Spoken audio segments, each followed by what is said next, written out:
கடல், காற்று, கம்பீரம் என்பதற்கு எடுத்துக்காட்டு ராமநாதபுரம். காலை சூரியன் மெதுவாக கடலிலிருந்து எழுந்தது. அந்த வெளிச்சம் முதலில் தொட்டது ஒரு மண்ணை. அது சாதாரண மண் இல்லை. அது ராமநாதபுரத்தின் மண். இந்த மண் அதிகம் பேசாது. ஆனா நிறைய நினைவுகளை சுமந்து நிற்கும். காற்று இங்கே வேற மாதிரி வீசும். அதில் உப்பு மணமிருக்கும். பழைய வரலாற்றின் வாசனையும் இருக்கும். ராமநாதபுரம் ஒரு மாவட்டம் மட்டுமில்லை. அது பொறுமையின் அடையாளம். வெப்பம் அதிகம், மழை குறைவு, வசதியெல்லாம் கிடைக்காது. ஆனா மனசு வலுவா வளரும் இடம். இங்கே பிறந்தவர்கள் வாழ்க்கையை எதிர்க்க கற்றுக்கொள்வார்கள். சுலபமா உடைய மாட்டார்கள். இந்த மண்ணில்தான் சேதுபதிகள் ஆட்சி செய்தார்கள். அரசன் இருந்தான், ஆனா மக்களோடு இருந்த அரசன். அதனால்தான் இன்றைக்கும் ராமநாதபுரம் சொல்லும்போது தலை நிமிர்வு கூடவே வரும். இந்த புறத்திலிருந்து கடல் ரொம்ப தூரம் இல்லை. கடல் அது பயமாயிருக்கலாம், ஆனா நம்பிக்கையையும் தரும். அந்த கடலை பார்த்து கொண்டே பல கனவுகள் வளர்ந்திருக்கின்றன.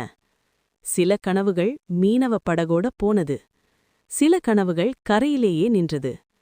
ஆனா கனவு காண்றத இந்த மண் ஒருபோதும் நிறுத்த சொல்லல. ராமேஸ்வரம் இந்த புறத்தின் உயிர் மாதிரி.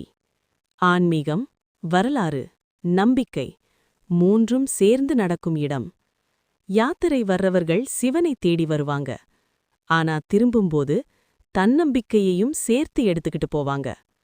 இந்த ஊரு அழகை கத்தி சொல்லாது, அமைதியா காட்டும். மணல்கள், பசுமையான மரங்கள், நீண்ட சாலைகள் இதெல்லாம் பார்த்தா வெறுமை மாதிரி தோணும்.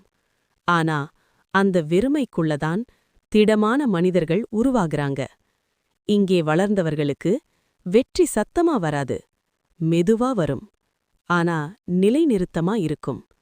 ராமநாதபுரம் ஆடம்பரத்தை கற்றுக் கொடுப்பதில்லை. ஆனா மரியாதையா வாழறதை கற்றுக் கொடுக்கும். இந்த மண்ணை விட்டு போனாலும் இந்த மண் மனச விட்டு போகாது. ஏனென்றால் ராமநாதபுரம் ஒரு ஊரில்லை, ஒரு குணம், ஒரு பொறுமை, ஒரு அமைதி. கடலோசை போல மெதுவா, ஆனா எப்போதும் உள்ளுக்குள்ளே ஒலிச்சுக்கிட்டே இருக்கும்.